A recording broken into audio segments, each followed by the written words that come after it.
ሞት የህይወት መጨረሻ ነው ተብሎ ይታመናል። እስትንፋስ ከቆመ፣ ልብ መምታቱን ካቆመና የሰውነት ሙቀት ከቀዘቀዘ በኋላ ወደዚህ ዓለም መመለስ የማይታሰብ ነው።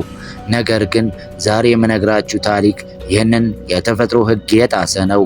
ዶክተሮች ሞታለች ብለው ተስፋ ከቆረጡባት በኋላ በሁሉም ሰው ፊት አይኖቿን የገለጠችውና ዓለምን ያስገረመችው ያቺ ልጅ ታሪክ ምንድን ነው? ሳይንስ ሊያብራራ ያልቻለው የአስገራሚ ክስተት እንዴት ሊሆን ቻለ? ወደ ዝርዝሩ ታሪክ ከመሄዳችን በፊት ለቻናሉ አዲስ የሆናችሁ ሰብስክራይብ በማድረግ ቤተሰብ ሁኑ። እንግዲህ ይህ የታሪክ መጽሐፍትና የሕክምና መዝገቦች ላይ በጉልህ የሰፈረው የዚች ልጅ አስገራሚ ጉዞ እዚህ ላይ ያበቃል።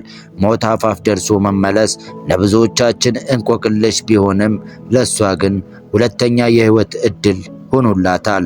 እናንተስ በዚህ ጉዳይ ላይ ምን ታስባላችሁ? ይህ ክስተት ከሕክምና ስህተት የመነጨ ነው ወይስ ተአምር? በሳይንስ ሊገለጽ ይችላል ወይስ ሌላ ሚስጥር አለው?